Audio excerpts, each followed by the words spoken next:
আমাদের সামনে আমরা যার অপেক্ষায় ছিলাম, আমাদের প্রজন্মের আইডল, আমাদের প্রজন্মের আদর্শ হযরত মাওলানা রেজাউল করিম আবরার হাফিজাহুল্লাহ। আমি আগেই বলছিলাম, বড় বড় আকাবিরদের, আমাদের শাহ সাহেব রাহিমাহুল্লাহ সহ আরো বড় বড় আকাবির ওরা আমাদের উস্তাদ হযরত মাওলানা কুতুবউদ্দিন রহমাতুল্লাহ আলাইহি, তার সুযোগ্য সাহেবজাদা হযরত মাওলানা রেজাউল করিম আবরার হাফিজাহুল্লাহ কথা বলবেন। এর আগে একটা বিষয় স্পষ্ট করবেন আমাদের জায়মাদিয়ার মুহাদ্দিস হাফেজ হযরত মাওলানা সোহাইব আব্দুর রব হাফিজাহুল্লাহ।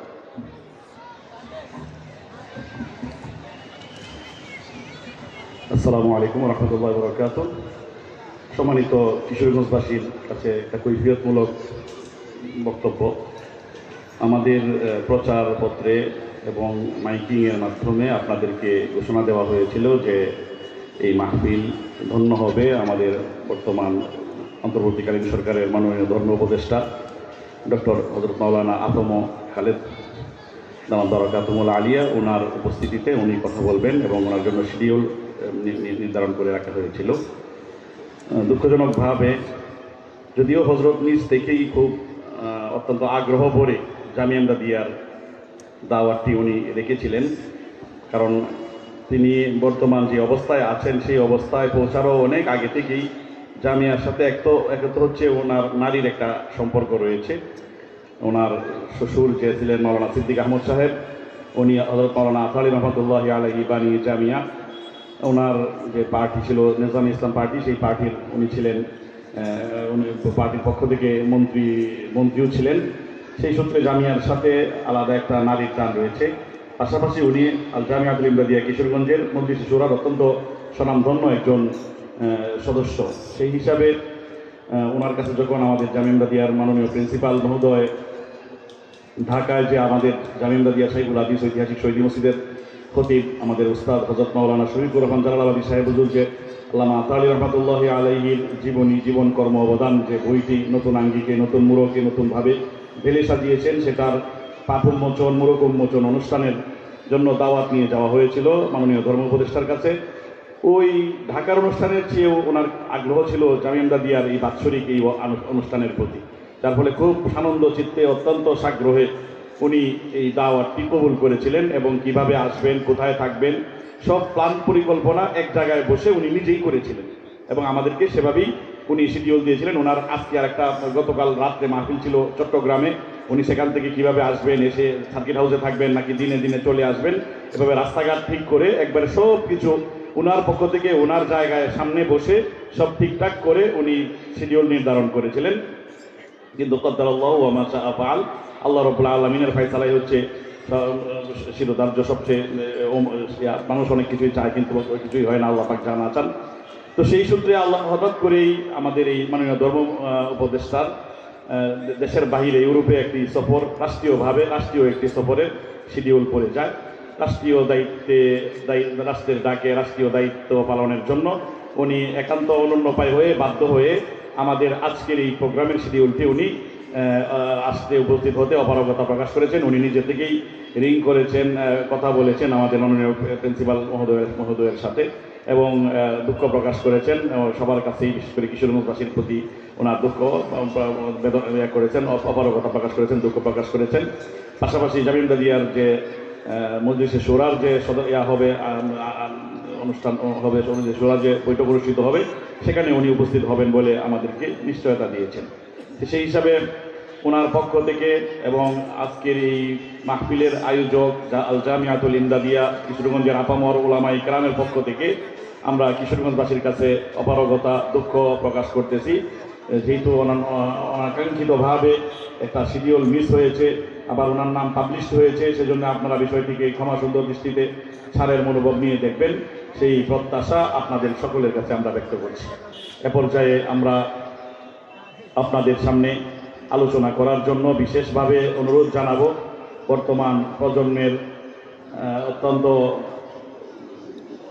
তাত্ত্বিক আলোচনা করেন এবং জ্ঞানগর্ভ আলোচনা যিনি করে মানুষকে মুগ্ধ করেন, আমাদের অত্যন্ত কাছের আপনজন এবং যার পারিবারিক সম্পর্ক আল জামিয়াতুল ইমদাদিয়ার প্রতিটি ঈদের সাথে গেঁথে রয়েছে। আমাদের সকলের শ্রদ্ধার পাত্র আল্লামা আজহার আলী আনোয়ার শাহ রহমতুল্লাহি আলাইহি, যার কাছে সরাসরি যার সান্নিধ্য লাভ করেছেন ওনার পিতা তার হযরত মাওলানা কুতুবউদ্দিন রহমতুল্লাহি আলাইহি, ওনার অত্যন্ত সুযোগ্য সুসন্তান সাহেবজাদা আমাদের প্রিয় ভাই হযরত মাওলানা রেজাউল করিম আবরার সাহেব এখন আপনাদের সামনে সিরাত বিষয়ক আলোচনা করবে।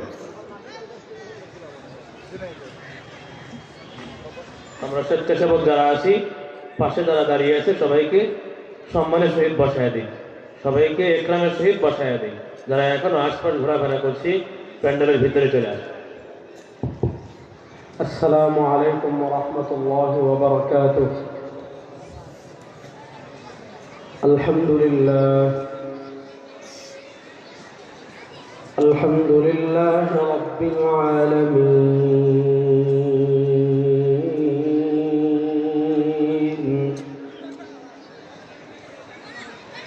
ওয়াল আকিবাতু লিল মুত্তাকিন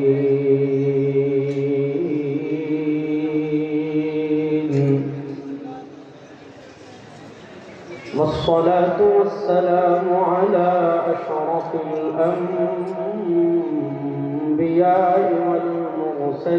والمرسلين وعلى آله وأصحابه أجمعين.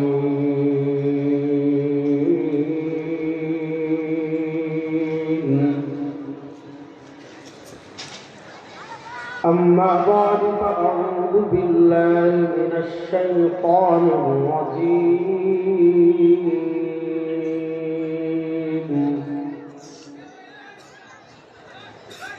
بسم الله الرحمن الرحيم.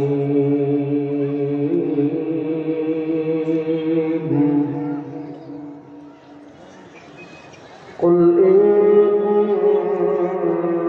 تحبون الله فاتبعوني يحببكم الله. بارك الله لنا ولكم في القرآن العظيم ونفعنا وإياكم بالآيات والذكر الحكيم. وقال رسول الله صلى الله عليه وسلم إنه من يعش منكم بعدي فسيرى اختلافا كثيرا فعليكم بسنتي وسنة الخلفاء الراشدين المهديين تمسكوا بها وعضوا عليها بالنواجذ وإياكم ومحدثات الأمور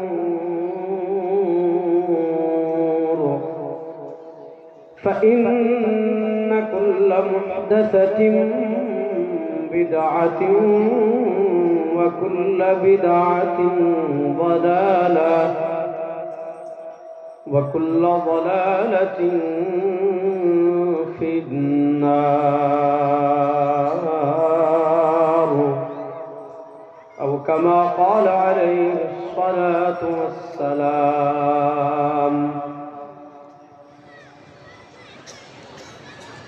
আল্লাহ রাব্বুল ইজ্জত ওয়াল জালালের লাখ কোটি শুকরিয়া আদায় করছি। আল্লাহ রাব্বুল আলামিন আমাদেরকে অত্যন্ত দয়া করে মায়া করে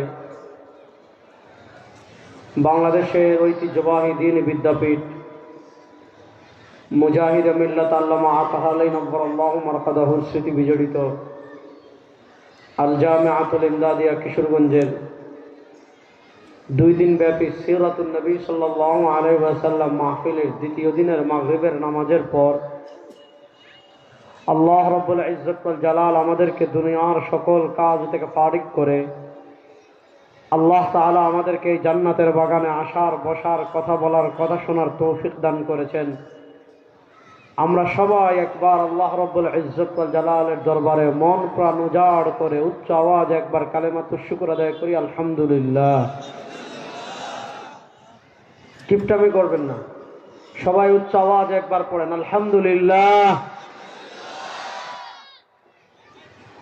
নবী করিম সাল্লাল্লাহু আলাইহি ওয়াসাল্লামের সিরাতের মাহফিল। নবী করিম সাল্লাল্লাহু আলাইহি ওয়াসাল্লামের সিরাতের নানা দিক আছে। নবী করিম সাল্লাল্লাহু আলাইহি ওয়াসাল্লামের গোটা জীবন, তার গোটা জীবনই সিরাত, তার গোটা জীবনই আমাদের জন্য আদর্শ। নবী করিম সাল্লাল্লাহু আলাইহি ওয়াসাল্লাম জীবনের সব ক্ষেত্রে, জীবনের সব কিছুতে আমাদের জন্য অনুসৃত। কেন অনুসৃত? এই আয়াত কম বেশি আমরা সকলেই জানি।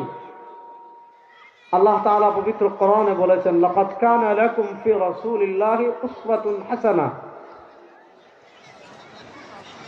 এই আয়াতের ব্যাখ্যা আমি করব না। আমি প্রথম যে বিষয়টা বোঝাতে চাইব সেটা হলো, আমরা দুনিয়াতে যারা ঈমানদার,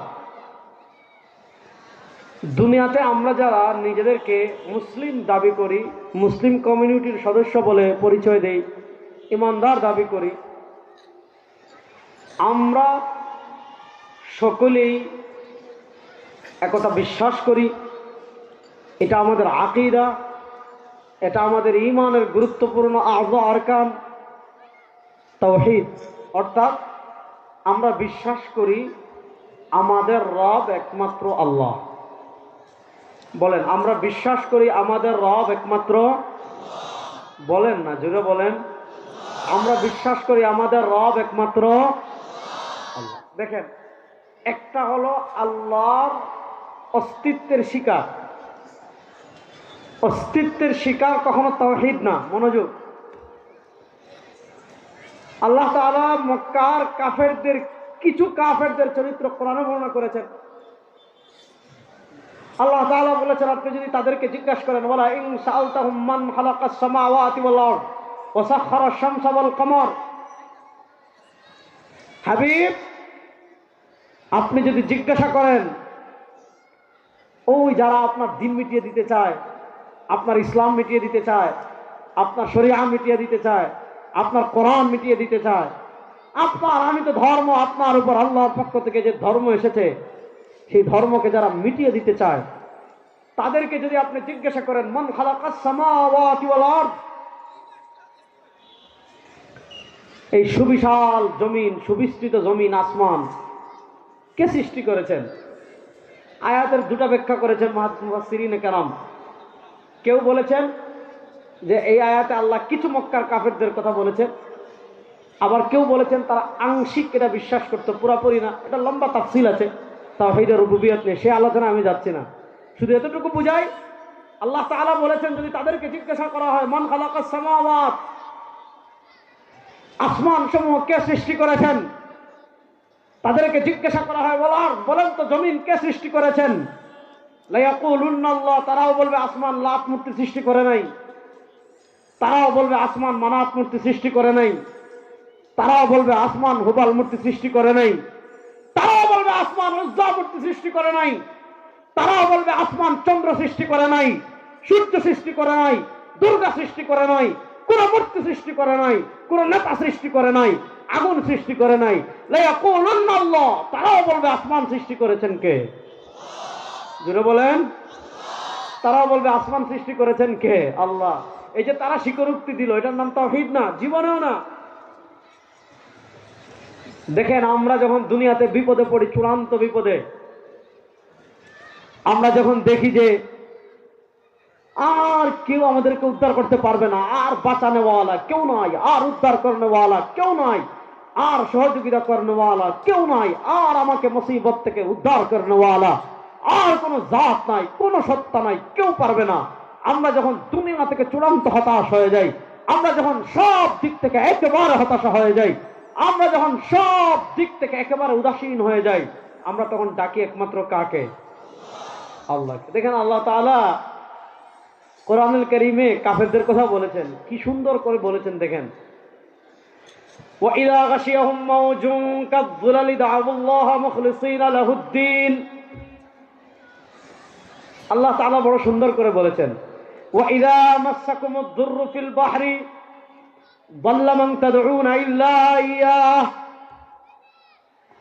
আল্লাহ মক্কার কাফেরদেরকে বলতেছেন, এই ইসলামকে মিটিয়ে দিতে চাস, দিনকে মিটিয়ে দিতে চাস, কোরআনকে মিটিয়ে দিতে চাস, শরিয়াকে মিটিয়ে দিতে চাস, আল্লাহ বলেন তোরাই বল।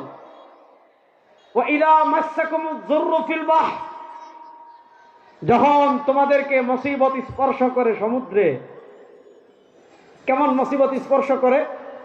ওয়াইদা গাশিয়াহুম মাউজুন কাযযুলালি দা'আবুল্লাহ মুখলিসিনা লাহুদ্দিন, তারা সমুদ্র পথে ইথিওপিয়া যাচ্ছে ধরেন, তারা সমুদ্র পথে আফ্রিকায় যাচ্ছে ধরেন, তারা সমুদ্র পথে মিশর যাচ্ছে ধরেন, কোন একটা জায়গায় যাচ্ছে ধরেন কাফেররা। এখনো তো অনেক সময় সমুদ্র হঠাৎ উত্তাল হয়ে যায়। আল্লাহ তাআলা তাদের চরিত্র বর্ণনা করতে গিয়ে বলেন, আচ্ছা তোমরা বলো, যখন সমুদ্র তোমাদের সমুদ্রে সফরের পথে তোমাদেরকে বিপদ স্পর্শ করে, কেমন বিপদ? যখন তোমাদেরকে ঢেউ ঘিরে নেয় মেঘের মতো, আপনি সমুদ্রে ইথিওপিয়া যাচ্ছেন, আপনি সমুদ্রে হাবশাতে যাচ্ছেন, আপনি সমুদ্রে আফ্রিকাতে যাচ্ছেন, আপনি সমুদ্রে আপনার মনে করেন ইয়াম্বো থেকে অথবা আপনি জিদ্দা থেকে ওই সময় আপনি মনে করেন কোনো জায়গায় যাচ্ছেন, যাওয়ার পথে সমুদ্রের মাঝে যখন জাহাজটা গিয়েছে, সমুদ্রের মাঝে যখন নৌকাটা গিয়েছে, সমুদ্রের মাঝে যখন তাদের স্টিমার পৌঁছেছে, হঠাৎ আসমান কালো হয়ে গিয়েছে, হঠাৎ মানে মেঘ শুরু হয়েছে, তুফান শুরু হয়েছে, বাতাস শুরু হয়েছে, আর সমুদ্র বিশাল বিশাল ঢেউ যখন তাদের জাহাজকে ঘিরে নেয়, আর জাহাজকে একদম উল্টাই দেয়, একবার ডানে উল্টায়, একবার বামে উল্টায়, আর বিশাল বিশাল ঢেউ যখন দেখে তাদের চক্ষু ছড়ক গাছ হয়ে যায়। তারা দেখে সামনে পানি, ডানে পানি, বামে পানি, উপরে সব দিক থেকে তখন পানি, তখন তারাও বুঝে আর মূর্তি বাঁচাতে পারবে না, আর দুর্গা বাঁচাতে পারবে না, আর কালিমা বাঁচাতে পারবে না, আর লাত বাঁচাতে পারবে না, আর হুবার বুজাল বাঁচাতে পারবে না, আর মানাত বাঁচাতে পারবে না, আর উজ্জা বাঁচাতে পারবে না, আর আবু জাহেল বাঁচাতে পারবে না, আর কোন নেতা বাঁচাতে পারবে না, আর আগুন বাঁচাতে পারবে না, আর তারকা বাঁচাতে পারবে না। আল্লাহ বলেন, আর তারা যখন সমুদ্রে পথ হারিয়ে যায়, সমুদ্রে যখন বিশাল বিশাল ঢেউ তাদেরকে আঁকড়ে ধরে, তখন তারা কোনো মূর্তিকে ডাকে না, দা'আবুল্লাহ মুখলিসিনা লাহুদ্দিন, তখন বিপদ থেকে উদ্ধারের জন্য তারা ডাকে একমাত্র কাকে? জুড়ে বলেন, আরে বলেন না, আর জয় বাংলাদেশ জুড়ে বলছেন মিয়া, বলেন তখন তারা ডাকে একমাত্র কাকে? আল্লাহকে। তো কি হয়েছে দেখেন, আল্লাহর অস্তিত্ব, আল্লাহর স্বীকার এক জিনিস, তারাও বলে আসমান সৃষ্টি করেছেন আল্লাহ, কিছু কিছু সবাই না, কিন্তু এই বলা এটার নাম তাওহীদ না। তাওহীদ হলো ওয়া আরসালনা মিন ক্বাবলিকা মির রাসূলিন ইল্লা নূহি ইলাইহি আন্নাহু লা ইলাহা ইল্লা আনা ওয়া আরসালনা মিন ক্বাবলিকা মির রাসূলিন ইল্লা নূহি ইলাইহি আন্নাহু লা ইলাহা ইল্লা আনা ফা'বুদুন। তাওহীদ কি? তাওহীদ হলো আপনাকে বলতে হবে লা ইলাহা ইল্লাল্লাহ। আল্লাহ তো ইহুদিরাও মানে, কিন্তু তারা তো দুই খোদা বিশ্বাস করে। আল্লাহ তো খ্রিস্টানরা মানে, তারা তো তৃতীয়বাদে বিশ্বাস করে। হিন্দুরাও এক পর্যায়ে মানত, কিন্তু তাদের খোদা একজন না, তাদের রব একজন না। ওয়াকালাতিল ইয়াহুদু উযাইর ইবনুল্লাহ, ইহুদিরা হলো দ্বিত্ববাদে বিশ্বাসী, তাদের আল্লাহ দুইজন। খ্রিস্টানরা হলো তৃতীয়বাদে বিশ্বাসী, তারা বলে লাকাদ কাফারাল্লাযীনা ক্বালু ইন্নাল্লাহা সালিসু সালাসা। যারা তৃতীয়বাদে বিশ্বাসী তারাও কাফের, যারা দ্বিত্ববাদে বিশ্বাসী তারাও কাফের, যারা বহুত্ববাদে বিশ্বাসী তারাও কাফের। মুসলমান দ্বিত্ববাদে বিশ্বাসী না, মুসলমান তৃতীয়বাদে বিশ্বাসী না, মুসলমান বহুত্ববাদে বিশ্বাসী না। মুসলমান বলে লা ইলাহা ইল্লাল্লাহ, বলেন না, মুসলমান বলে লা ইলাহা ইল্লাল্লাহ। আমাদের আল্লাহ এক, বলেন আমাদের আল্লাহ। সবাই শাহাদাত আঙ্গুল তুলেন, বলেন আমাদের আল্লাহ। চিৎকার করে বলেন আমাদের আল্লাহ। কুল হুয়াল্লাহু আহাদ। দেখেন খ্রিস্টানরা তো গড মানে, আল্লাহ মানে, সমস্যা কোথায়? তাদের আল্লাহ একজন না তিনজন। তারা আল্লাহর তিনটা পার্ট সাব্যস্ত করেছে।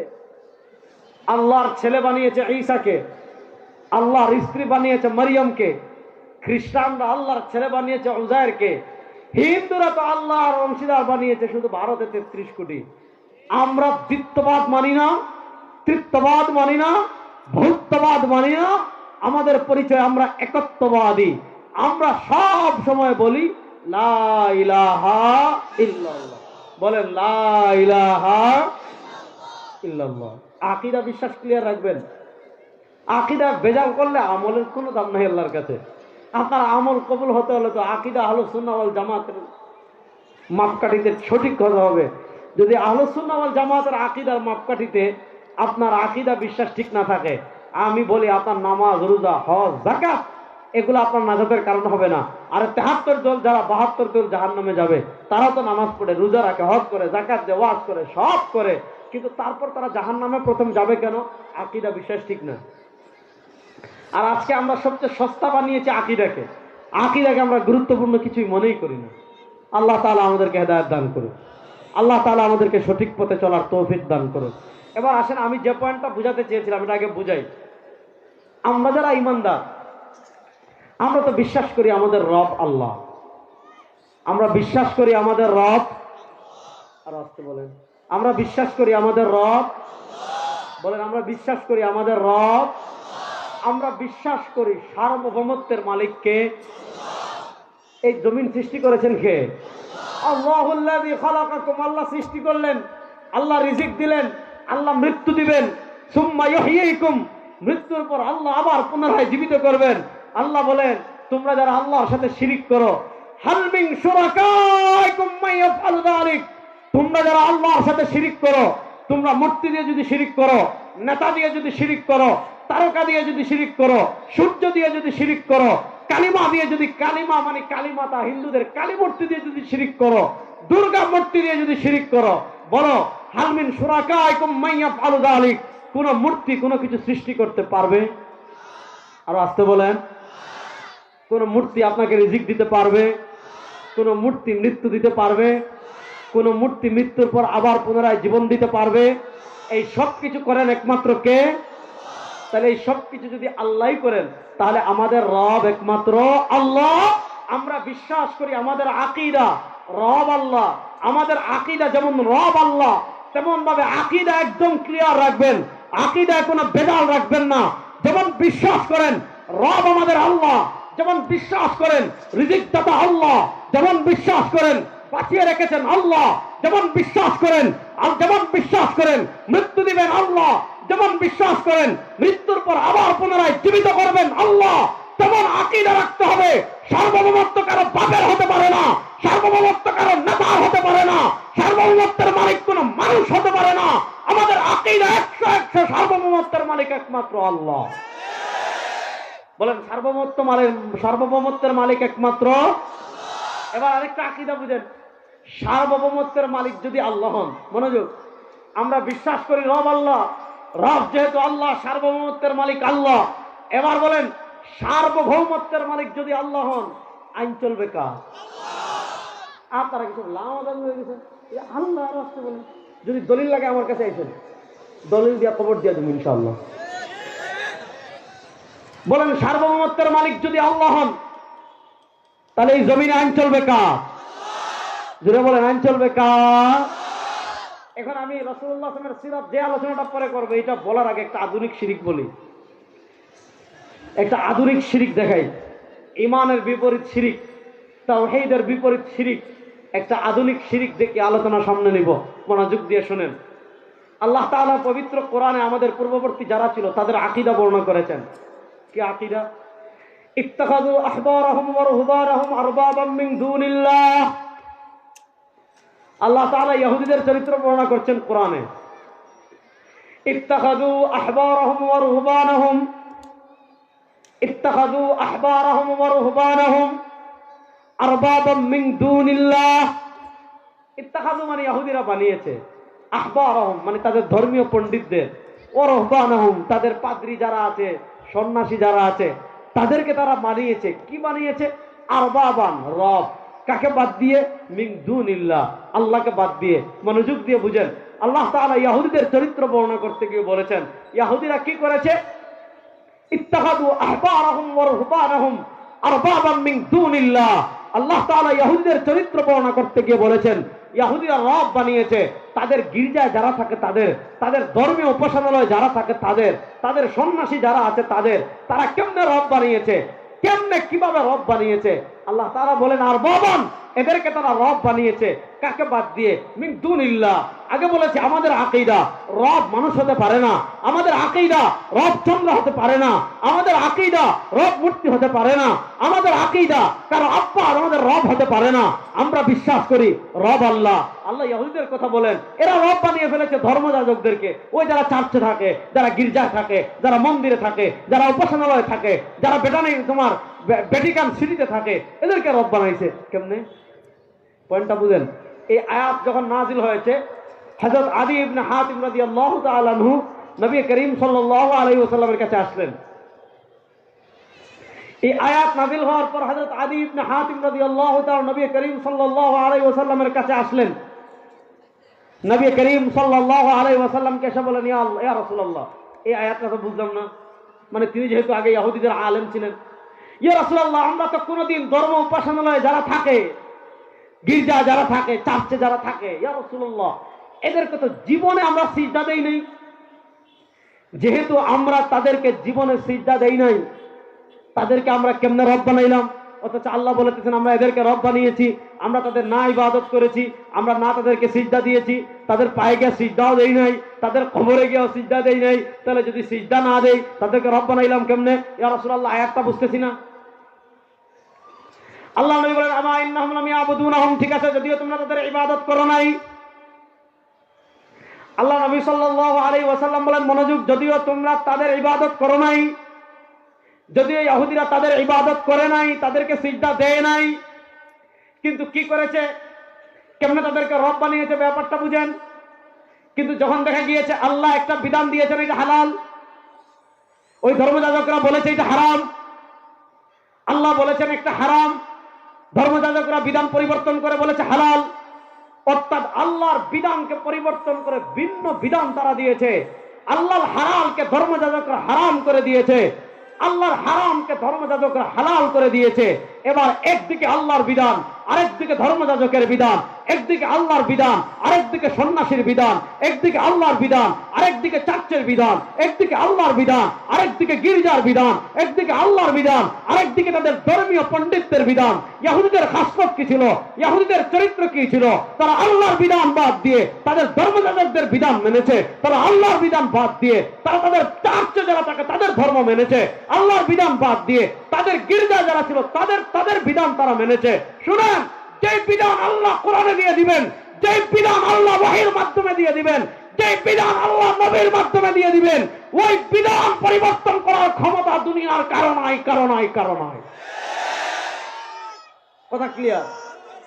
বলেন, যে বিধান আল্লাহ দিয়েছেন,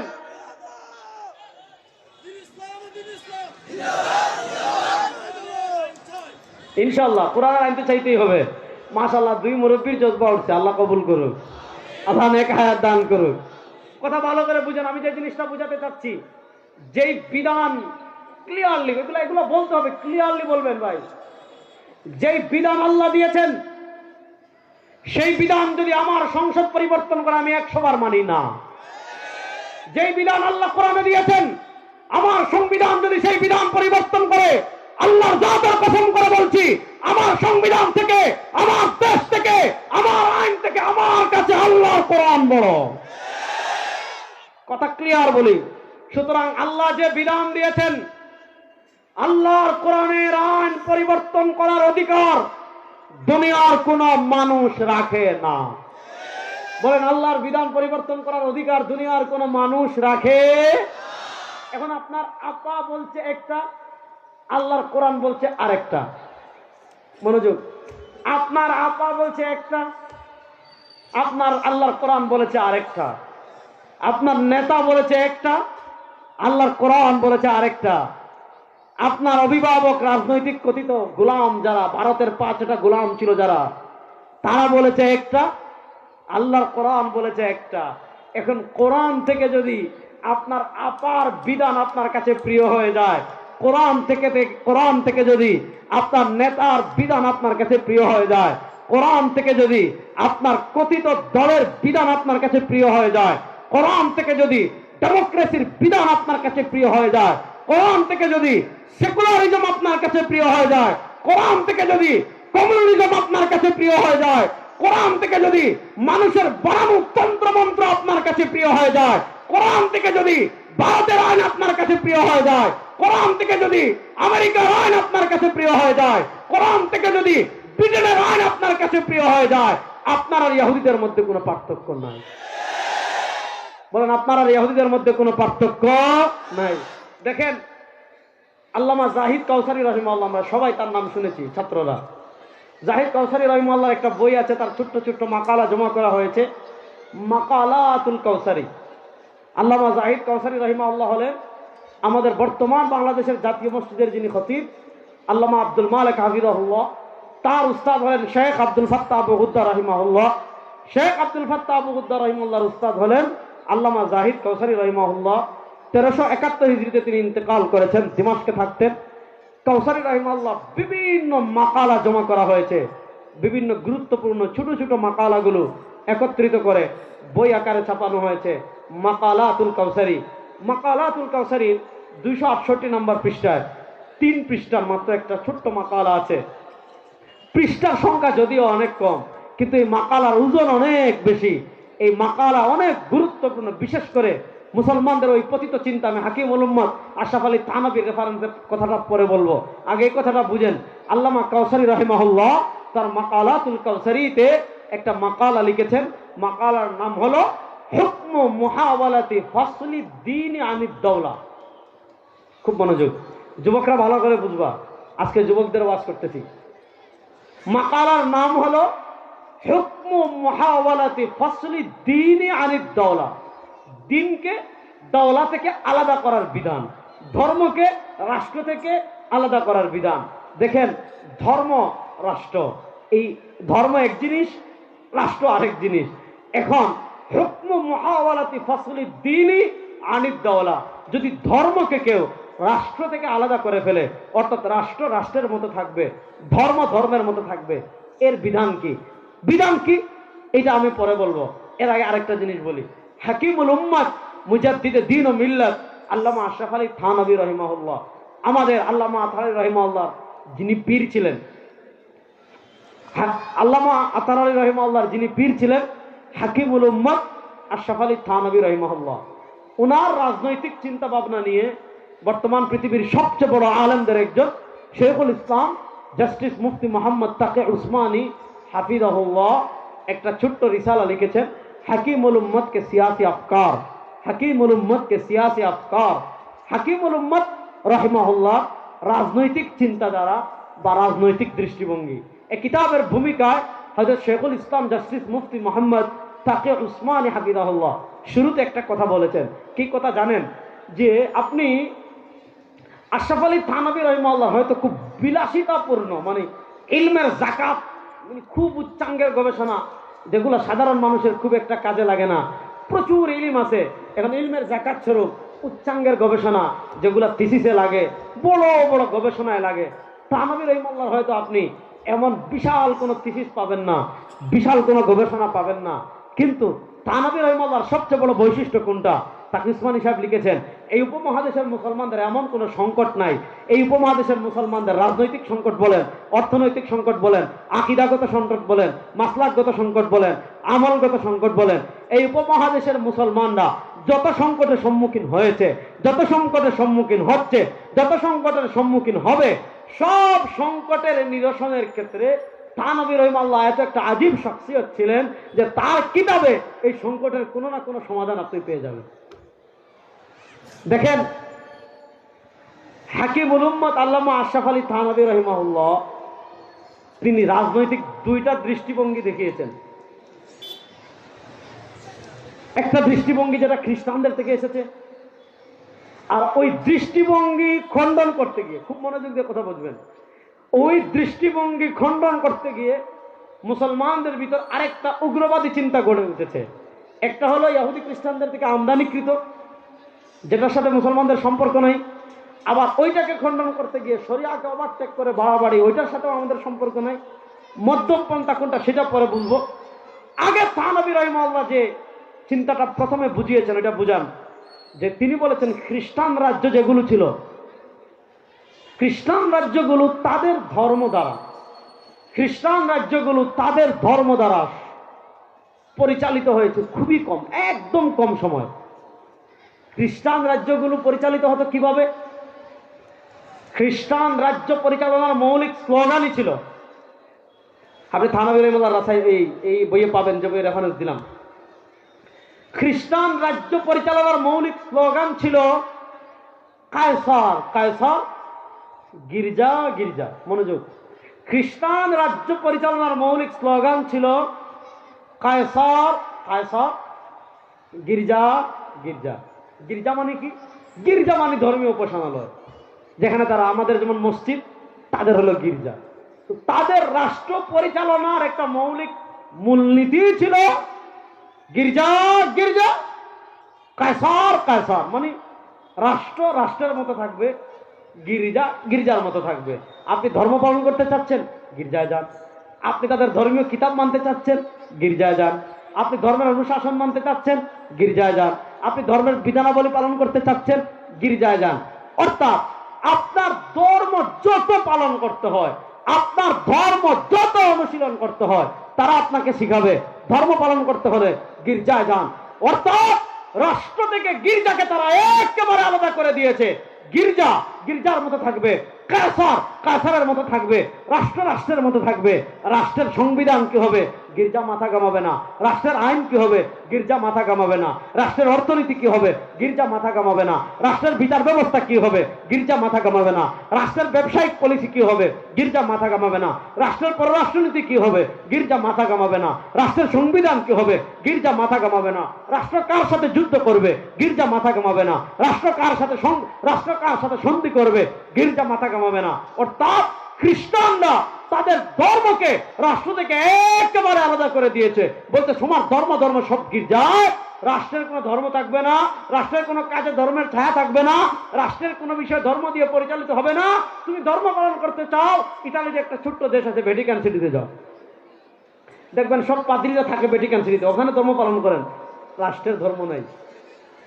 আল্লামা হাকিমুল উম্মত আল্লামা আশরাফ আলী থানভী রাহিমাহুল্লাহ লিখেছেন, এই যে খ্রিস্টানদের চিন্তা, খুব মনোযোগ দিয়ে বুঝেন, এই যে খ্রিস্টানদের চিন্তা, গির্জা গির্জা, কায়সার কায়সার, রাষ্ট্র রাষ্ট্র, ধর্ম ধর্ম, একটার সাথে আরেকটা মিলবে না, দুটো আলাদা থাকবে। এই চিন্তাটা মুসলমান সমাজে যেই পোশাক পরে প্রবেশ করেছে, এই চিন্তাটা মুসলমানদের ভিতর যেই লেবাস পরে এসেছে, যেই পাঞ্জাবি পরে এসেছে, যেই বুরকা পরে এসেছে, যেই চামড়ায় আবৃত হয়ে এসেছে, আশরাফ আলী থানভী রাহিমাহুল্লাহ লিখেছে, ওই চিন্তাটার নাম হলো সেকুলারিজম। সব কথা, খ্রিস্টানদের ওই চিন্তাটা আমাদের মুসলমানদের সমাজে যেই পোশাক পরে এসেছে, ওই পোশাকের নাম ধর্ম নিরপেক্ষতা। খ্রিস্টানরা বলে কায়সার কায়সার, গির্জা গির্জা, আর আমাদের দেশের নাস্তিকরা বলে বাংলাদেশ বাংলাদেশ, মসজিদ মসজিদ, মাদ্রাসা মাদ্রাসা, খানকা খানকা। খ্রিস্টানরা বলে ধর্ম থাকবে গির্জায়, রাষ্ট্রের ধর্ম থাকবে না। নাস্তিকরা বলে ধর্ম থাকবে মসজিদে, ধর্ম থাকবে পরিবারে, সংসদে ধর্ম লাগবে না, অর্থনীতিতে ধর্ম লাগবে না, রাষ্ট্র পরিচালনায় ধর্ম লাগবে না, সংবিধানে ধর্ম লাগবে না। আরে ওই চিন্তা কোন মুসলমানের চিন্তা হতে পারে না। মুসলমানের চিন্তা ঘর থেকে সংসদ সব জায়গায় থাকবে ইসলাম, ইসলামকে মায়নাস করা যাবে না।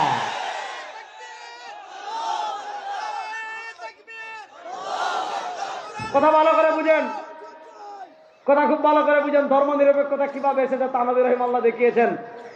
ধর্ম নিরপেক্ষতার দুইটা ভার্সন আছে। একটা ভার্সন যেটা ধর্ম নিরপেক্ষতার মৌলিক ভার্সন, মূল ভার্সন। ধর্ম নিরপেক্ষতার মূল কথা কি?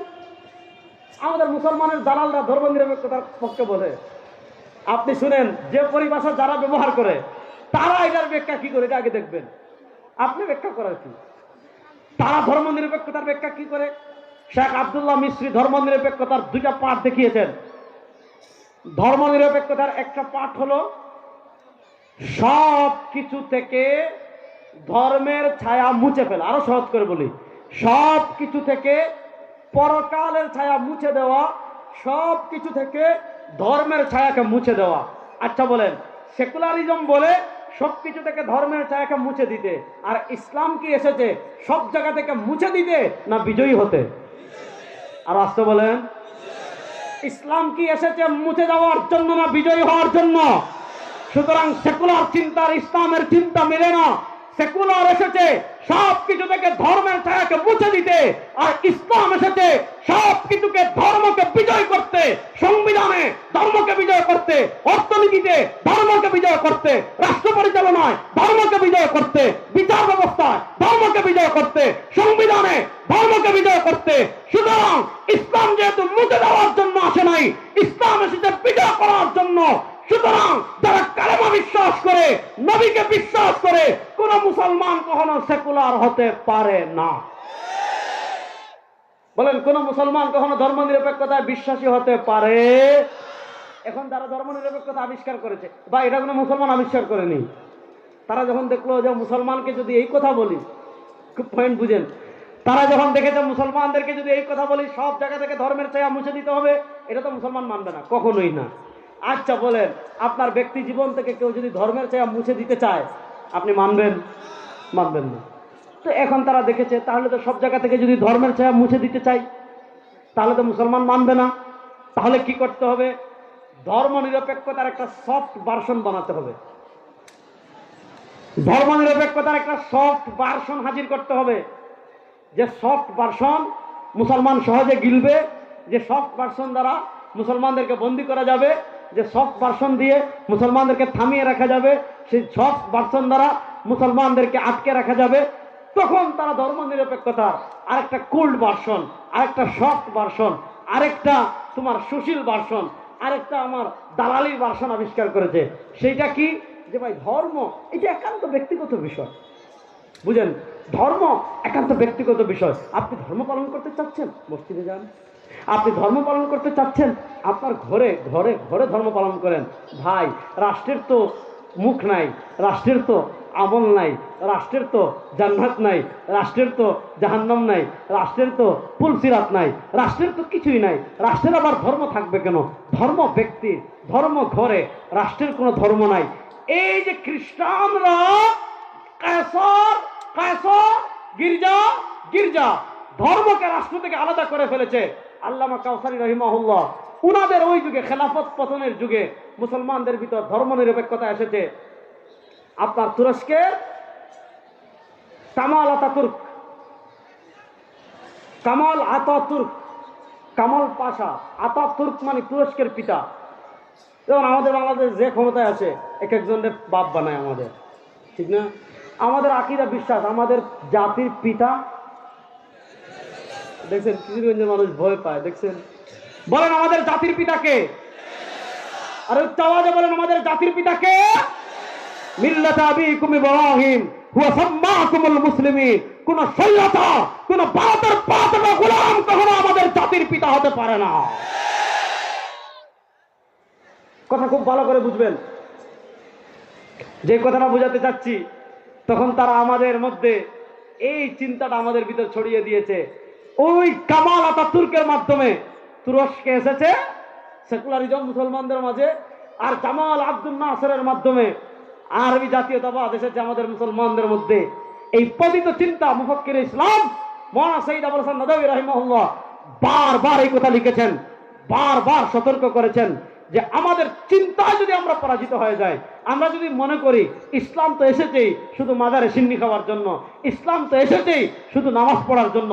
নামাজ অনেক বড় ইবাদত, ইসলামের সবচেয়ে গুরুত্বপূর্ণ ইবাদত, কিন্তু ইসলাম শুধুই নামাজ না, ইসলাম শুধুই রোজা না, ইসলাম শুধু হজ না।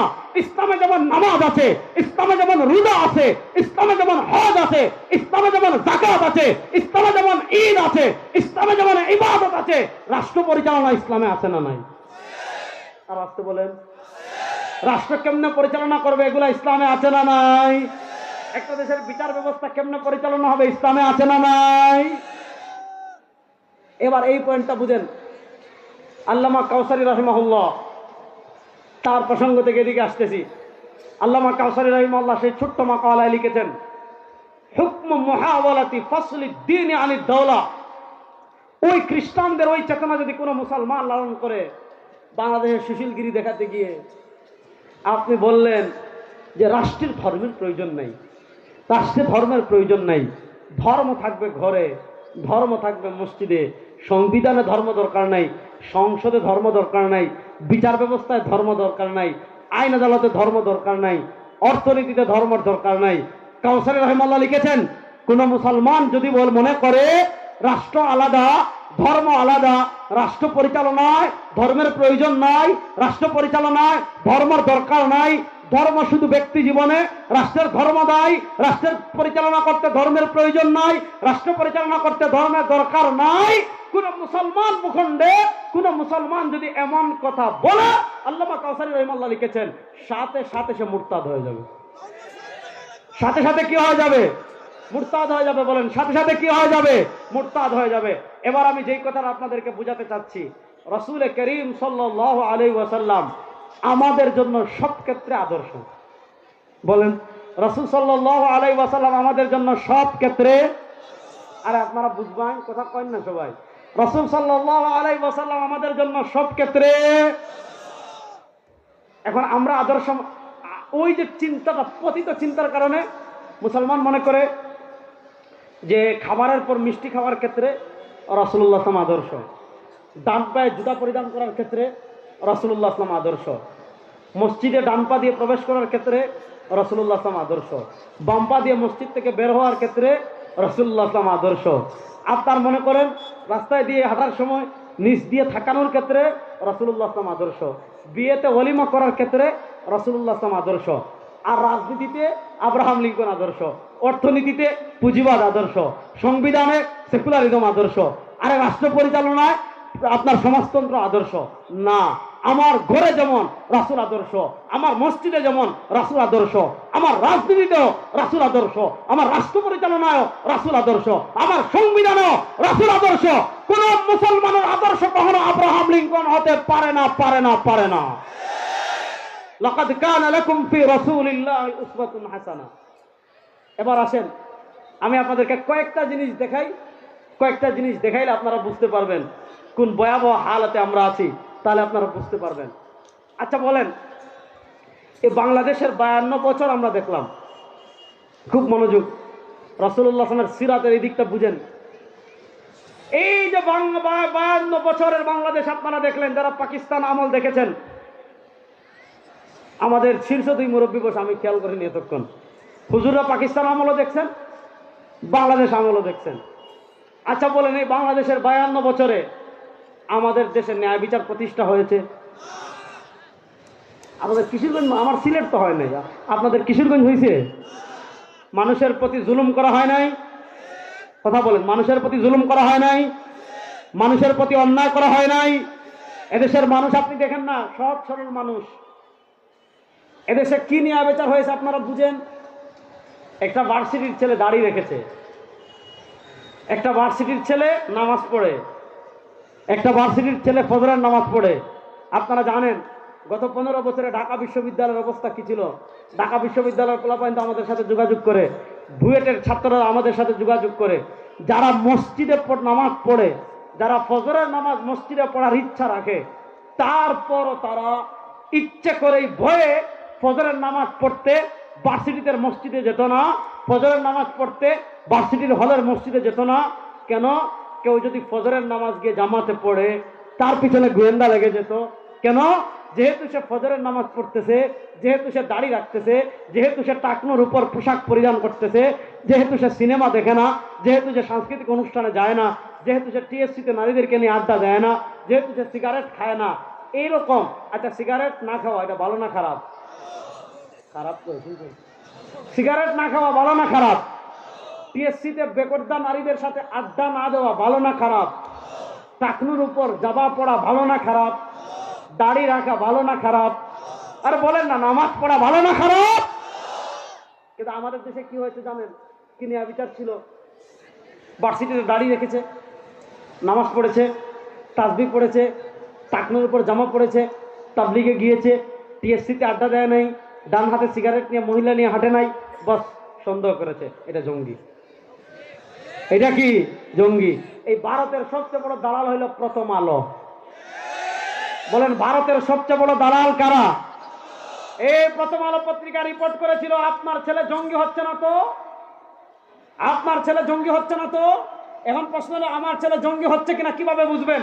তারা রিপোর্ট করেছে, দেখো তোমার ছেলে নামাজ পড়ে কিনা, দেখো তোমার ছেলে চুপচাপ থাকে কিনা, দেখো তোমার ছেলে টাকনুর উপর জামা পড়ে কিনা, দেখো তোমার ছেলে সিগারেট বর্জন করেছে কিনা, দেখো তোমার ছেলে বয়ান শুনে কিনা, দেখো তোমার ছেলে তাবলিগে যায় কিনা। এইগুলোকে ওই ভারতের 5টা গুলামরা জঙ্গি আলামত বলে আমার কলেজ ভার্সিটির ছাত্র ভাইদেরকে জঙ্গির ট্যাগ লাগিয়ে যেই ভারতের দালালেরা আলেমদের প্রতি জুলুম করেছে, মুসলমানদের প্রতি জুলুম করেছে, সেই ভারতের দালালদের জায়গায় বাংলাদেশে হবে না, হবে না, হবে না ইনশাআল্লাহ।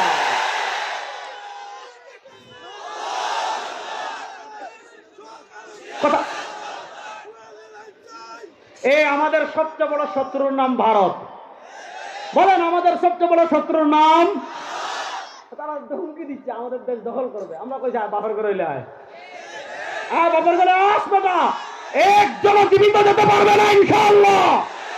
এই বাংলাদেশের 14 কোটি মুসলমান একটা বলে ভারত যদি আমাদের দেশের দিকে হাত তুলে ইনশাআল্লাহ দিল্লির লাল কেল্লা পর্যন্ত কালেমার পতাকা উঠবে ইনশাআল্লাহ।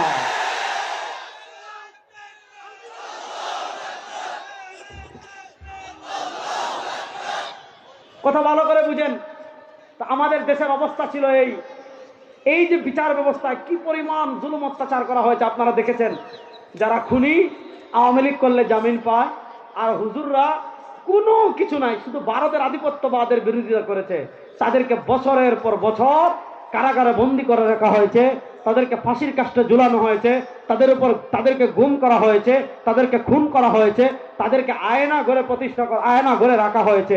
শুধু আলেমদের কথা বাদ দেন, যখনই যারা বিরোধী দল হয়েছে তারা জুলুমের শিকার হয়েছে, অত্যাচারের শিকার হয়েছে। এই বাংলাদেশে 52 বছরে আমরা মানুষের আইন দেখেছি, মানুষের বানানো আইন দেখেছি, মানুষের বানানো আইন দিয়ে আমরা এই বাংলাদেশের শাসন ক্ষমতা পরিচালিত হতে দেখেছি। কিন্তু দেশের মানুষের ভাগ্যের পরিবর্তন হয়? বড় আসতে বললেন। কিন্তু দেশের মানুষের ভাগ্যের পরিবর্তন হয় না। এবার আসেন আমি আপনাদেরকে দুটা জিনিস বলি। দুটা জিনিস বলার আগে একটা জিনিস বলি। দেখেন, আওয়ামী লীগ আমাদের উপর 15 বছর জুলুম করেছে।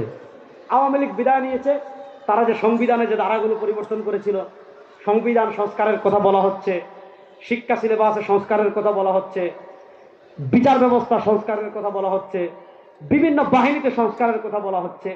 কেন বলা হচ্ছে? যে তারা বিনা ভোটে ছিল, জুলুম করেছিল, দিনের ভোট রাতে করেছিল, নিজেরা পরস্পর ভোট করেছিল, দেশের মানুষের ভোটাধিকার হরণ করেছে, অবৈধভাবে ফেসিবাদীভাবে তারা ক্ষমতায় ছিল, যার কারণে তারা পলায়ন করেছে, তারা দেশ ছেড়ে পালিয়ে গিয়েছে।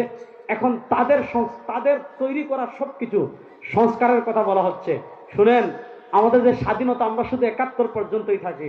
আজকে দেখেন বাংলাদেশের ইতিহাসে আপনি শেখ মুজিবকে পাবেন, আজকে বাংলাদেশের ইতিহাসে আপনি হোসেন মোহাম্মদ সোহরাওয়ার্দীকে পাবেন, বাংলাদেশের ইতিহাসে আপনি নানা নেতাকে পাবেন, শেরেবাংলা একেম ফজলুল হককে পাবেন, বাংলাদেশের ইতিহাসে আপনি ভাসানীকে পাবেন। কিন্তু বাংলাদেশের ইতিহাসে আজকে আল্লামা আতহার আলী নাই। অথচ যুক্ত ফ্রন্টের 4 নেতার এক নেতা তিনি। কেন? আমাদের স্বাধীনতা আমরা মনে করেছি শুধু 71-এ, কিন্তু শুনেন 71-এর আগে আরেকটা বড় স্বাধীনতা ছিল 1947-এ। বলেন 1947-এ স্বাধীনতা ছিল কি ছিল না? শুনেন, 47-এর স্বাধীনতা আমরা চর্চা করি না বলে আজকে আল্লামা আতহার আলী রাহিমাহুল্লাহকে ইতিহাস থেকে মুছে ফেলা হচ্ছে। 1947-এর ইতিহাস আমরা ভুলে গিয়েছি বলেই আজকে ভারত আমাদের উপরে আগ্রাসন চালাচ্ছে। ভারতকে বলবো, আমরা শুধু 71-এর কথা মনে রাখি নাই, 47-এর কথাও আমাদের মনে আছে। আমার দেশ নিয়ে ষড়যন্ত্র করবা, কলকাতা, বিহার, উড়িষ্যা সব আমাদের হয়ে যাবে ইনশাআল্লাহ। ইনশাআল্লাহ বলেন। আপনি দেখেন আজকে আল্লাহ আতহার আলী রাহিমাহুল্লাহ নাই, ইতিহাসে নাই, অথচ তিনি যুক্ত ফ্রন্টের 4 নেতার এক নেতা। জানেন 47-এর আগে, খুব মনোযোগ দিয়ে বুঝেন, 1803 সাল শেষ মুঘল সম্রাট বাহাদুর শাহ 1803 সালে তার থেকে ইস্ট ইন্ডিয়া কোম্পানি ক্ষমতা নিল। ইস্ট ইন্ডিয়া কোম্পানি ক্ষমতা নেওয়ার পর 1803 সাল থেকে নিয়ে 1947 সালে পাকিস্তান হয়েছে। আমি ওই দিন আল্লামা তাকি উসমানী হাফিজাহুল্লাহ আত্মজীবনী আছে ইয়াদে, আল্লামা তাকি উসমানী হাফিজাহুল্লাহ আত্মজীবনী পড়ছিলাম ইয়াদে। তিনি লিখেছেন 1947 সালের আমরা জানি 14 আগস্ট পাকিস্তান বা 15 আগস্ট পাকিস্তানের জন্ম হয়েছে, কিন্তু আল্লামা তাকি উসমানী লিখেছেন আমরা ইংরেজি তারিখটা জানি। পাকিস্তান রাষ্ট্রের জন্ম হয়েছে শবে কদরে। যেদিন পাকিস্তানের জন্ম হয় এদিন ছিল রমাদানের 26 তারিখ দিবাগত রাত, আবার ওই রাতটা ছিল জুমা রাত, বৃহস্পতিবার দিবাগত রাত। 47-এর আগে মনোযোগ, 1803 সাল থেকে নিয়ে 1947 সাল পর্যন্ত এই উপমহাদেশের ক্ষমতায় ছিল ইস্ট ইন্ডিয়া কোম্পানি। তারা এসেছিল 7 নদী 7 সমুদ্র 13 নদীর ওপার থেকে ব্যবসার নামে। এবার আপনারা বলেন, এই যে ইস্ট ইন্ডিয়া কোম্পানি ইংরেজরা এদেশের শাসন ক্ষমতায় ছিল, আচ্ছা আপনারা বলেন ইস্ট ইন্ডিয়া কোম্পানি এদেশের মালিক ছিল না ডাকাত ছিল? আর আসতে বলেন, কিশোরগঞ্জের মানুষ জুড়ে বলেন, ইস্ট ইন্ডিয়া কোম্পানি এদেশের মালিক ছিল না ডাকাত ছিল? দেখেন, ডাকাতের বিরুদ্ধে আমাদের আকাবিররা 150 বছর সংগ্রাম করেছেন। 150 বছর সংগ্রাম করে আমি ওই দিন আমার এক লেকচারে বলেছিলাম যে 1947-এর যে স্বাধীনতা, এই স্বাধীনতার প্রথম ভিত্তিপ্রস্তর স্থাপন করেছিলেন শাহ আব্দুল আজিজ মুহাদ্দিস দেহলভী রাহিমাহুল্লাহ। ভারত উপমহাদেশকে দারুল হাদ ফতোয়া ঘোষণা দিয়ে তিনি কি করেছিলেন? স্বাধীনতার প্রথম ভিত্তিপ্রস্তর স্থাপন করেছিলেন। সুতরাং দেখেন, ইংরেজদের বিরুদ্ধে ব্রিটিশদের বিরুদ্ধে 1803 সাল থেকে নিয়ে দীর্ঘ সংগ্রাম হলো। 1857 সালে সিপাহী বিপ্লব হলো, 1866 সালে দারুল দেওবন্দ হলো, বালাকুট হলো, রেশমি রুমাল হলো। নানা সংগ্রামের পর ব্রিটিশের বিদায়ের শেষ দিকে উপমহাদেশের মুসলমান আওয়ামী লীগের গত 15 বছর আমলে মনে হয়েছিল আমরা মুসলমানরা এদেশে বাড়াটিয়া আর এদেশের মালিক হলো হিন্দুরা। দেখেন, এদের শরীরে চর্বি বেশি জমে গেছে। গত 15 বছর দালালি করে দেখেন, সাধারণ হিন্দুদের সাথে আমাদের কোনো সমস্যা নাই ভাই। তারা তাদের ধর্ম 100 পালন করুক, তারা পূজা করুক, তারা তাদের যা মন চায় তা করুক, চাকরি করুক, পুলিশ হোক, আর্মি হোক, অফিসার হোক, ইউএনএ হোক, এমপি হোক, মন্ত্রী হোক, কোনো সমস্যা নাই আমাদের। তারা তাদের ধর্ম পালন করবে, কোনো সমস্যা নাই। আমরা বাংলাদেশের ইতিহাস আপনি কখনো দেখবেন না যে কিশোরগঞ্জে কোনো মন্দিরের উপর মুসলমানরা হামলা করেছে, দুর্গাপূজার মিছিলে মুসলমানরা হামলা করেছে। ও একটা শহীদ মসজিদ হয়েছে, ওটা তো ব্রিটিশ আমলে, পাকিস্তান আমলে, ব্রিটিশ আমলে। তাইলে 1942-এ মানে আমাদের স্বাধীনতার 4-5 বছর আগে, 1947-এর স্বাধীনতার 4-5 বছর আগে 1942 সালে তাও একটা ঘটনা। যেমন এটা কেন করছে ওইটা আমি বলতে চাচ্ছিলাম। আওয়ামী লীগের আমলে যেমন সবকিছু মনে হয়েছিল হিন্দুদের, দেখেন সাধারণ হিন্দুরা যা করেছেন আমরা কিছু বলবো না, কিন্তু উগ্র ইসকন, সাধারণ হিন্দু আর উগ্র ইসকন এক নয়। সাধারণ হিন্দুরা বাংলাদেশে থাকবে, দেশের নাগরিক সুবিধা ভোগ করবে, চাকরি করবে, তারা তাদের ধর্মীয় অধিকার পালন করবে, আমাদের কোনো বাধা নাই, নিষেধ নাই। কিন্তু যে উগ্র ইসকন আমার ভাই আলিফকে শহীদ করেছে, মধুখালে আমার 2 ভাইকে শহীদ করেছে, ওই উগ্র ইসকনকে বাংলাদেশে আর থাকতে দেব না, দেব না, দেব না ইনশাআল্লাহ। ইসকনের সাথে আমাদের জিহাদ হবে ইনশাআল্লাহ। ওই দিন বলে এসেছি, সরকারের ঊর্ধ্বতন মহলকে বলে এসেছি, ইসকন আমাদের হাতের ময়লা, আমরা ধৈর্য ধরে আছি, আমরা আইন শৃঙ্খলা হাতে তুলে নিচ্ছি না। দেখেন ভারতে যেগুলো মুদ খায়, হ্যাঁ আমি বলছি এখন গরুর মুদ খাইলে হবে না, এদের মাথায় যে পরিমাণ গ্যাস্ট্রিক উঠছে ভারতের সাংবাদিকদের। আমি বলেছি আমাদের ভুলায় মনপুরায় বিশাল বিশাল মহিষ আছে, এক একটা মহিষ এক এক দিনে 8-10 কেজি পেশাব করে। বলছি গরুর মুদ খেয়ে যদি মাথার ট্যাবলেট না নামে, প্রেশার না নামে, গ্যাস্ট্রিক না নামে, আমাদেরকে বলবা ভুলা থেকে 7-8 কেজি মহিষের পেশাব পাঠামো, ওইটা খেয়ে গ্যাস্ট্রিক নামাও মাথা থেকে। কথা ভালো করে বুঝেন। আজকে তারা আমাদেরকে সাম্প্রদায়িক সম্প্রীতি শিখাতে এসেছে, অথচ ওই জানোয়ারদের দেশে আপনারা দেখেন বাবরি মসজিদকে শহীদ করা হয়েছে, অসংখ্য মসজিদকে শহীদ করা হয়েছে, গুজরাটে মুসলমানদেরকে হত্যা করা হয়েছে, দিল্লিতে মুসলমানদেরকে হত্যা করা হয়েছে, মাদ্রাজে মুসলমানদেরকে হত্যা করা হয়েছে, আসামে মুসলমানদেরকে হত্যা করা হয়েছে, সাম্প্রদায়িক দাঙ্গা তৈরি করে দূরে ভারতে মুসলমানদের রক্ত বইয়ে দেওয়া হয়েছে। কাশ্মীরে মুসলমানদেরকে হত্যা করা হয়েছে, ওই উগ্র বিজেপি মোদির দালাল ইসকনদেরকে এই দেশে নিষিদ্ধ করতেই হবে। যদি নিষিদ্ধ না করেন এই দেশের মানুষ ইসকনের বিরুদ্ধে জিহাদ করতে বাধ্য হবে ইনশাআল্লাহ। ইসকনের সাথে আমাদের কোনো আপোষ, বলেন ইসকনের সাথে আমাদের কোনো আপোষ। আমি যেই কথা বললাম, আওয়ামী লীগের আমলে হিন্দুরা যেমন ছিল, আপনি তাদের বিরুদ্ধে কথা বলবেন, আপনাকে কোন আয়না করে নিবে আপনি চিন্তাও করতে পারবেন না। আপনারা দেখেন ব্রিটিশ আমলে এইরকম হিন্দুরা পাওয়ারফুল ছিল। জমিদার তাদের, ওসি তাদের, ডিসি তাদের, ট্যাক্স তোলার দায়িত্ব তাদের, বিভিন্ন রাষ্ট্রীয় সুখ সুবিধা চাকরি সব তাদের। মুসলমানদের উপর এত বৈষম্য করেছে ওই সময় হিন্দুরা। দেখেন একটা সাধারণ ভার্সিটি হবে ঢাকায়, ওইটা রবীন্দ্রনাথ ঠাকুর মানে নাই, ওইটা রবীন্দ্রনাথ ঠাকুর কি মানে নাই। যে বাংলাদেশ বিরোধী ছিল আপাদ মস্তক, সেই রবীন্দ্রনাথ ঠাকুরের মতো বাংলাদেশ বিদ্বেষী রবীন্দ্রনাথ ঠাকুরের গান আজকে আমাদের জাতীয় সঙ্গীত। এর চেয়ে দুঃখের কথা আর আছে? তখন মুসলমান বলেছে আমাদের আলাদা আবাস ভূমি হবে, হিন্দুদের সাথে আর থাকুন না। এরা জুলুম করে, এরা অত্যাচার করে, তাদের সাথে আমরা আর থাকবো না। আমাদের আলাদা আবাস ভূমি হবে, তাদের আলাদা আবাস ভূমি হবে। মুসলমানদের আলাদা ভূমি পাকিস্তান, হিন্দুদের আলাদা ভূমি হিন্দুস্তান। এখানে উলামায়ে কেরাম আছেন, হায়াতে আতহারের লেখক, আমাদের বৃহত্তর সিলেটের কৃতি সন্তান আল্লামা শফিকুল হক জালালাবাদী হাফিজাহুল্লাহ আছেন। ওনাদেরকে জিজ্ঞাসা করেন, পাকিস্তান প্রতিষ্ঠার আন্দোলনের নেতৃত্ব যখন মুসলমান শুরু করেছে, তখন মুসলমানদের মৌলিক স্লোগান কি ছিল? পাকিস্তান প্রতিষ্ঠার মৌলিক স্লোগান ছিল পাকিস্তান কা মতলব ক্যা, লা ইলাহা, বলেন না পাকিস্তান কা মতলব ক্যা, লা ইলাহা, বলেন না পাকিস্তান কা মতলব ক্যা, লা ইলাহা। এই লা ইলাহা ইল্লাল্লাহর উপর 1947 সালের শবে কদরে জুমাবার, বৃহস্পতিবার জুমা রাতে পাকিস্তান প্রতিষ্ঠার আন্দোলন হয়েছে। আমরা পাকিস্তান প্রতিষ্ঠা লাভ করেছিল ব্রিটিশের করাল গ্রাস থেকে, আধিপত্যবাদী হিন্দুত্ববাদ থেকে।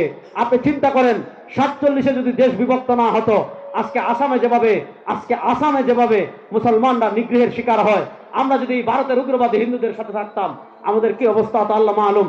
সেদিকে আমি যাচ্ছি না। আমি যেটা বললাম, 1947 সালে প্রথম আমরা ব্রিটিশের গোলামি থেকে মুক্তি লাভ করলাম, হিন্দুদের আধিপত্যবাদ থেকে আমরা মুক্তি লাভ করলাম। এই হিন্দুদের আধিপত্যবাদ থেকে, ব্রিটিশের আধিপত্যবাদ গোলামির জিঞ্জির ভঙ্গ করে 1947-এ আমরা প্রথম স্বাধীনতা লাভ করেছিলাম।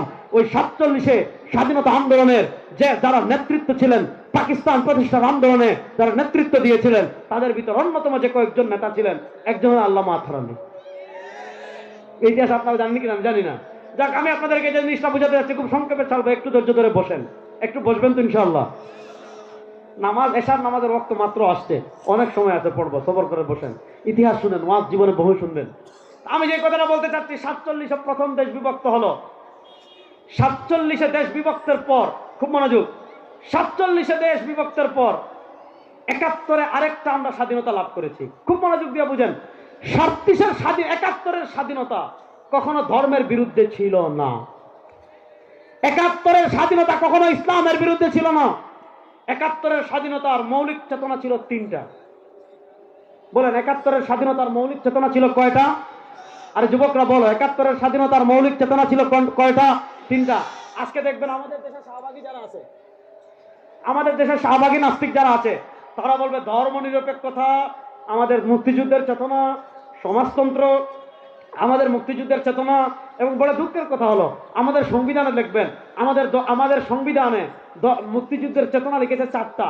এই 4টার ভিতর একটা হলো সমাজতন্ত্র, এই 4টার ভিতর একটা হলো ধর্ম নিরপেক্ষতা। শুনেন, 1971 সালের আমি চ্যালেঞ্জ করে গেলাম কিশোরগঞ্জের সব মানুষকে, এই হাজারো মানুষকে সামনে রেখে চ্যালেঞ্জ করে গেলাম, আমাদের মুক্তিযুদ্ধ কখনো ধর্ম নিরপেক্ষতার জন্য হয় নাই, আমাদের মুক্তিযুদ্ধ কখনো সমাজতন্ত্র প্রতিষ্ঠার জন্য হয় নাই। আমাদের মুক্তিযুদ্ধের চেতনা ছিল 3টা। একটা ছিল সাম্য, আগে হলো মানবিক মর্যাদা, আগে হলো সামাজিক ন্যায় বিচার। আমাদের মুক্তিযুদ্ধের চেতনা ছিল 3টা। আপনি মুজিবনগর সরকারের যে ঐতিহাসিক 6 দফা আছে, সেই 6 দফা আপনি দেখেন। 1970-এর নির্বাচনের আপনি গণঅভ্যুত্থান দেখেন, 1970-এর নির্বাচনের ইশতেহার দেখেন, 1969-এর গণঅভ্যুত্থানের আপনি ইশতেহার দেখেন। কোথাও আপনি মুক্তিযুদ্ধের কোন ঘোষণাপত্রে, মুক্তিযুদ্ধের কোন দলিলে, মুক্তিযুদ্ধের আন্দোলনের কোথাও আপনি সেকুলারিজম পাবেন না। মুক্তিযুদ্ধের আন্দোলনের কোথাও আপনি কমিউনিজম পাবেন না। মুক্তিযুদ্ধের আন্দোলনের কোথাও আপনি ধর্মনিরপেক্ষতা পাবেন না, সমাজতন্ত্র পাবেন না। আপনি পাবেন মুজিবনগর সরকারের দফা ছিল 3টা। আপনারা বসেন, একটা বাচ্চা লাইট মারতেছে, আপনারা সবাই উঠে যাচ্ছেন, এটা কোনো কথা? বসেন সবাই, এটা আল্লাহ আল্লাহ, বসেন বসেন, একটা পিচ্ছি দুষ্টামি করতেছে, বসেন। খুব মনোযোগ দিয়ে বুঝেন, মুক্তিযুদ্ধ 3টা চেতনাকে সামনে রেখে করা হয়েছে। একটা হলো সাম্য, আরেকটা হলো মানবিক মর্যাদা, আরেকটা হলো সামাজিক ন্যায় বিচার। সুতরাং আমরা বলি আমাদের মুক্তিযুদ্ধ হয়েছে সাম্য, মানবিক মর্যাদা, সামাজিক ন্যায় বিচারের জন্য। 1971-এর মুক্তিযুদ্ধ হয়েছে, কিন্তু 1971-এর আগে 47-এর যে স্বাধীনতা ছিল লা ইলাহা ইল্লাল্লাহর উপর ভিত্তি করে, সেই লা ইলাহা ইল্লাল্লাহর চেতনা এই বাংলাদেশে এখনো আছে না নাই? ভারত 1971-এ কেন আমাদেরকে সহযোগিতা করেছিল? যে কারণেই করুক, মনোযোগ, ভারত আমাদেরকে মুক্তিযুদ্ধের সময় যে পরিমাণ সহযোগিতা করেছে, সহযোগিতা করার থেকে বেশি নিয়ে গেছে। সুতরাং মুক্তিযুদ্ধের গল্প বলে এই দেশে আধিপত্যবাদ বিস্তার করবা, সেই সুযোগ আর নাই, সেই সুযোগ আর। দেখেন, স্বাধীনতার পর থেকে কখনো বিনা ভোটে, কখনো দিনের ভোট রাতে করে, কখনো নিজেরা ভোট করে তাদের পক্ষের গোলামদেরকে তারা এই দেশের ক্ষমতায় বসিয়ে আমাদের মুক্তিযুদ্ধ আর ইসলামকে তারা মুখোমুখি দাঁড় করিয়ে দিয়েছিল। আমরা মনে করতাম 71 মানে ইসলাম বিরোধী, 71 মানে কোরআন বিরোধী, 71 মানে হাদিস বিরোধী। আর আমাদের প্রজন্মকে তারা এটা শিখিয়ে দিয়েছে, যারা দাড়িওয়ালা, যারা টুপিওয়ালা, যারা জামাওয়ালা, যারা পাঞ্জাবিওয়ালা, যারা মাদ্রাসার হুজুর, যারা মসজিদের ইমাম, তারা শিখিয়েছে দাড়িওয়ালা, টুপিওয়ালা, মাদ্রাসার ইমাম, মসজিদের ইমাম মানে পাকিস্তানি রাজাকার। কি রাজাকার? পাকিস্তান। আপনার এই 3-4 মাস আগেও, গত ডিসেম্বরে যদি দেখতেন, এখন তো আর এগুলা না, এগুলা করার কেউ সাহস করতে পারবে না। এখন করলে একদম জিদা কবর দিয়ে দেবেন ইনশাআল্লাহ। বলেন, কথা ভালো করে বুঝেন। আপনি গত ডিসেম্বরেও দেখেছেন, বিজয়ের মাস আসলেই, ডিসেম্বর আসলেই পাঞ্জাবিকে, দাড়িকে, টুপিকে, এগুলাকে তারা রাজাকারদের আলামত বলে, হুজুরদেরকে পাকিস্তানি রাজাকার বলে চিৎকার করত। আপনারা বলেন, আল্লামা তাহারি রাহিমাহুল্লাহ, আল্লামা শামসুল হক ফরিদপুরি রাহিমাহুল্লাহ, আমাদের কোন আকাবির কখনো পাকিস্তান পলায়ন করেছেন? বাংলাদেশ থেকে পাকিস্তান গিয়েছেন, তাদের সবার খবর বাংলাদেশে। আরে যারা আমাদেরকে বলতো পাকিস্তানি রাজাকার, 2024-এ এসে প্রমাণ হয়ে গিয়েছে এই দেশে কারা ভারতীয় রাজাকার। যারা ভারতীয় রাজাকার এই দেশ থেকে তারা ভারতে পালিয়ে গিয়েছে।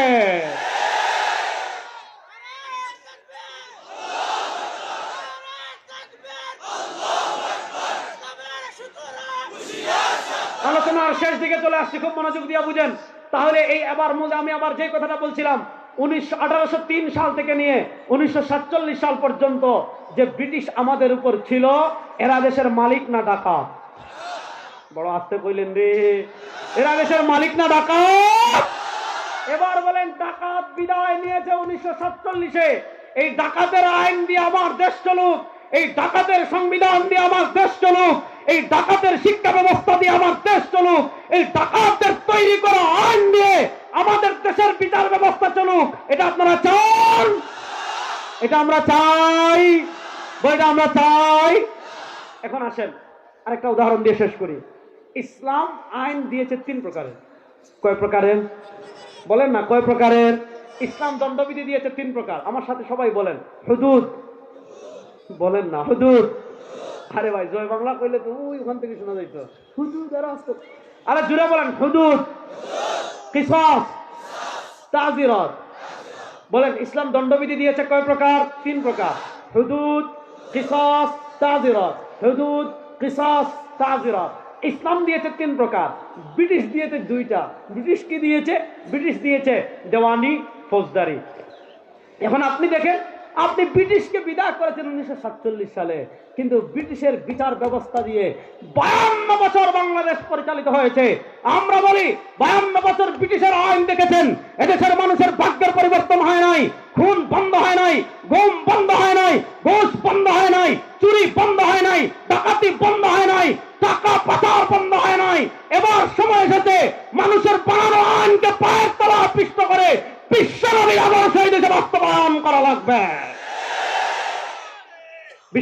আদর্শ বাস্তবায়ন করতে আপনারা প্রস্তুত আছেন না নাই?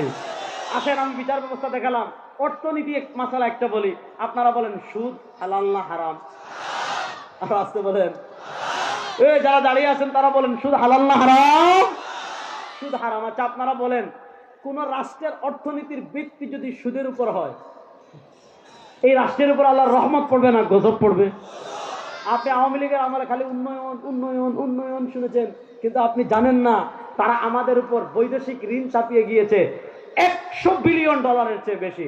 অর্থাৎ আমাদের রাষ্ট্রের বিদেশি ঋণ এই পরিমাণ আছে যে আপনি যদি বিদেশি ঋণ ভাগ করে দেন, ভাইয়ার মাথার উপর পড়বে 1.5 লাখ টাকা, আল্লামা শফিকুর রহমান সাহেবের মাথার উপর পড়বে 1 লাখ টাকা, আশরাফ আলী বৌলাই সাহেবের মাথার উপর পড়বে 1 লাখ টাকা, রেজাউল করিম আবরারের মাথার উপর 1 লাখ, 1.5 লাখ টাকা, আপনার 1 লাখ না।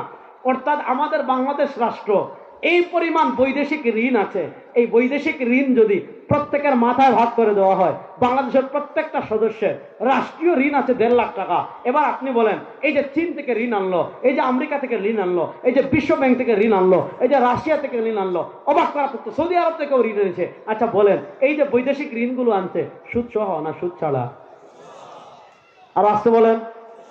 এখন আপনি বলতে পারেন যে আপনার বাস্তব ঠিক আছে, সুদ হারাম, কিন্তু এখন তো পৃথিবী নিয়ন্ত্রণ করছে বিশ্ব ব্যাংক, এখন অর্থনীতি নিয়ন্ত্রণ করছে বিশ্ব ব্যাংক। সুতরাং এই যুগে এসে, পুঁজিবাদী অর্থনীতির যুগে, সুদ ছাড়া ব্যাংক কেমনে চলবে? সুদ ছাড়া রাষ্ট্র কেমনে চলবে? সুদ ছাড়া অর্থনীতি কেমনে চলবে? আমরা বলি না, এই যুগে এসেও যে সুদ ছাড়া একটা রাষ্ট্রের অর্থনীতি দাঁড়িয়ে যেতে পারে, সুদ ছাড়া একটা রাষ্ট্র টিকে যেতে পারে, পুঁজিবাদ ছাড়া একটা রাষ্ট্র টিকে যেতে পারে, এর সবচেয়ে বড় উদাহরণ আল্লাহর সিংহরা যে ভূমিতে বসবাস করে আফগানিস্তান। এর সবচেয়ে বড় উপমা আফগানিস্তান। আপনারা দেখেছেন আফগানিস্তানের রিজার্ভ বিশ্ব ব্যাংক আটকে দিয়েছে, তাদের বৈধ টাকা রিজার্ভ আটকে দিয়েছে বলে মোল্লাদের দিব না। পৃথিবীর কোন রাষ্ট্র এখনো তাদের স্বীকৃতি দেয় নাই, কোন মুসলিম রাষ্ট্র এখনো সাহস করে তাদের স্বীকৃতি দেয় নাই। আমেরিকা 2021-এ দেওয়ার সময় মনে করেছিল এরা টাকা পাবে না, খাবারের জন্য ভিক্ষার থলি নিয়ে আসবে, এরা পোশাক পাবে না, পোশাকের জন্য ভিক্ষার থলি নিয়ে আসবে, এরা বিদ্যুৎ পাবে না, বিদ্যুতের জন্য ভিক্ষার থলি নিয়ে আসবে, এরা রেমিটেন্স পাবে না, রেমিটেন্সের জন্য ভিক্ষার থলি নিয়ে আসবে। কিন্তু যারা জানে না, আরে যাদের সাথে আল্লাহর রহমত থাকবে, দুনিয়ার কোনো পরাশক্তি তাদের পরাজিত করতে পারে না। আফগানিস্তানের অর্থনীতি 3 বছরে কতটুকু আগাইছে? সুবহানাল্লাহ বলেন। আর আসতে বলেন রে। আমাদের বাংলাদেশের শাহবাগী মিডিয়া নিউজ করেছে আফগানিস্তানের অর্থনীতি এত বেশি এগিয়ে গিয়েছে, আগামী কয়েক মাসের মধ্যে, আগামী কয়েক বছরের মধ্যে আফগানিস্তান হবে পৃথিবীর সুপার পাওয়ার। ইনশাআল্লাহ বলেন। তাহলে বলেন, আফগানিস্তানের তালেবানরা যদি সুদকে হারাম করে তাদের রাষ্ট্রকে এগিয়ে নিয়ে যেতে পারে, 92% মুসলমানের দেশে রাষ্ট্রীয়ভাবে সুদকে হারাম ঘোষণা করার প্রয়োজন আছে না নাই? এবার অর্থনীতিতে সুদ ছাড়া অর্থনীতি প্রতিষ্ঠা করতে হবে, কোরআনের বিচার ব্যবস্থা প্রতিষ্ঠা করতে হবে, কোরআনের অর্থনীতি প্রতিষ্ঠা করতে হবে, কোরআনের সমাজ প্রতিষ্ঠা করতে হবে, কোরআনের সংসদ প্রতিষ্ঠা করতে হবে, কোরআনের দেশ প্রতিষ্ঠা করতে হবে, ইসলামের দেশ প্রতিষ্ঠা করতে হবে। আমরা সোনার বাংলা দেখেছি, ডিজিটাল বাংলা দেখেছি, স্মার্ট বাংলা দেখেছি, আধুনিক বাংলা দেখেছি, সব বাংলাদেশের খেলা শেষ। এবারের বাংলা হবে ইসলামের বাংলা ইনশাআল্লাহ। ইসলামের বাংলাদেশ হোক, আপনারা চান কি চান না? কারা কারা চান? নারায়ে তাকবীর। আরে বলেন না, নারায়ে তাকবীর। আল্লাহ তাআলা এই পরিবর্তিত বাংলাদেশে ইসলামকে বিজয় করার মেহনত আমাদেরকে তৌফিক দান করেন। তো আমার নবী করিম সাল্লাল্লাহু আলাইহি ওয়াসাল্লামের সিরাতের একটা গুরুত্বপূর্ণ দিক হলো রাষ্ট্র পরিচালনা। তিনি রাষ্ট্র পরিচালনা করেছেন। আমার নবীর সিরাতের আরেকটা গুরুত্বপূর্ণ বিধান পাঠ ছিল, তিনি প্রধান বিচারক ছিলেন, তিনি বিচার ব্যবস্থা পরিচালনা করেছেন। আমার নবীর জীবনের সিরাতের আরেকটা গুরুত্বপূর্ণ পাঠ ছিল, তিনি রাষ্ট্রের অর্থনীতিতে ইসলাম প্রতিষ্ঠা করেছেন। সুতরাং আমরা যদি নবীর প্রকৃত উম্মাহ দাবি করি, আমরা যদি নবীর প্রকৃত মহব্বত দাবি করি, বাংলাদেশের রাষ্ট্রীয় পর্যায়ে ইসলাম বিজয় করার মেহনত করার জন্য সবাই যুবকরা প্রস্তুত আছে তো ইনশাআল্লাহ? ভারতকে পরাজিত করেছি 2024-এর জুলাই আগস্টের বিপ্লবের মাধ্যমে। ভারতের আধিপত্যবাদ দেশে প্রতিষ্ঠা হয়েছে। এবার চূড়ান্ত বিপ্লব হবে ইসলামের বিপ্লব ইনশাআল্লাহ। চূড়ান্ত গণ অভ্যুত্থান হবে ইসলামের গণ অভ্যুত্থান ইনশাআল্লাহ। আল্লাহ তাআলা ইসলাম প্রতিষ্ঠার মেহনত করার তৌফিক আমাদের সবাইকে দান করেন। বাংলাদেশে কোরআন বাস্তবায়নের মেহনত করার তৌফিক আমাদেরকে দান করেন। সরওয়ারে দু আলমের পূর্ণাঙ্গ সিরা আমাদের দেশে প্রতিষ্ঠিত করার মেহনত তৌফিক মেহনত